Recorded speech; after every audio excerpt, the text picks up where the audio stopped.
راجل في الملعب اهلاوي 90 دقيقة على المكسب اهلاوي العب لنادي الوطنية اهلاوي.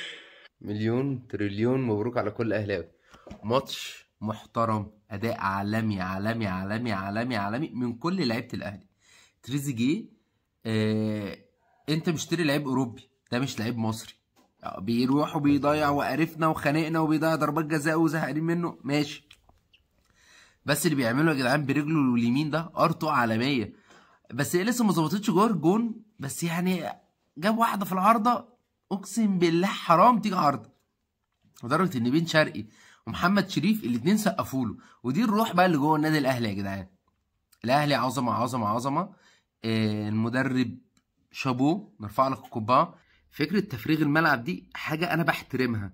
فكره ان انت تخلي اللعب في حته وفجاه بيبقى في لعيب بيتحرك الناحيه الثانيه والفرقه فاهمه ان ده اللي بيحصل، فانت تقوم عامل الاوفرلاب بقى، سواء مره بتطلع من عند محمد هاني، مره بيعملها محمد شريف لو نزل لنص الملعب فهو نازل يفرغ مساحه بس لتريزيجيه عشان يجري. لو نازل محمد شريف فبيفرغ مساحه عشان بن شرقي يجري. ففكره اللي احنا بنخلي اللعب ناحيه الشمال، ففجاه اوبا هنرمي ثرو بقى وهنعمل اوفرلاب فاللعيب يروح ينطلق. ده جمل في كلام بيتقال. فكره ان الكوره بتروح لتريزيجيه وتريزيجيه بيضم لجوه، فلجوه نبقى سايبينه نص الملعب كده او الحته اللي ناحيه ال 18 مفتوحه عشان يدخل ويقوم شايط، فاحنا نبقى مفضيين له مساحه. ده جمل بتتقال. طب مش مقتنع بالكلام ده؟ الراجل نزل النهارده امام عاشور النتيجه 2-1 فخلاها لك 4-2. طب امام عاشور جاب الجون ازاي وعمل الاسيست ازاي؟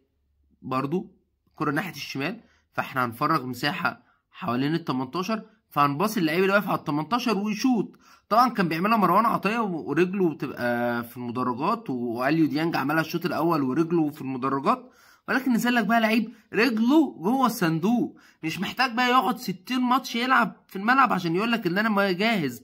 هي دي اللعيبه اللي بيدفع فيها فلوس وبيدفع فيها ملايين، يستاهل فعلا المشيه بتاعته. هو صح، هو عارف يعمل ايه. 10 امام. التغييرات فكره تطلع، بتنزل شوبير، بتنزل حمزه عبد الكريم، بتقول ان ده الفرود الجاي، انزل خد انت في حساباتي حتى لو انا هنزلك 3 دقايق يا عم احنا مشكورون عليه. كان صوتنا بيتنبح. معنى كده ان انا ممكن حمزه عبد الكريم النهارده يقول ايه؟ يا باشا ده نزلني في بطوله افريقيا، انا هموت نفسي عشان انا كده ممكن اشارك في الدوري. هيبقى كسبان فرق 2 فرق 3، انزل يلا يا حمزه ورينا هتعمل ايه. ده كلام بيتقال. محمد شريف النهارده جايب جون، اسحب محمد شريف نزل طاهر، يلا طاهر ينزل يحط واحده بس ما تجيش. فكره كله هيلعب. بالرمضان ينزل، مفيش لعيب ما لعبش، مفيش لعيب ما شاركش، مفيش لعيب ما كانش ليه دور. فشكرا للمدرب جدا، عاش لرجاله الاهلي. مكسب الهدف منه يقول له كل افريقيا احنا جايين ناخد البطوله، مش جايين نلعب ونكسب 1-2، لا احنا ادائنا هيكسر الدنيا.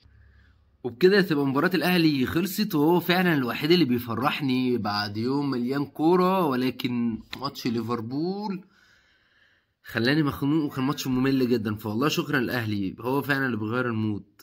لايك وشير وسبسكرايب وما تنساش ارمي ثرو. سلام.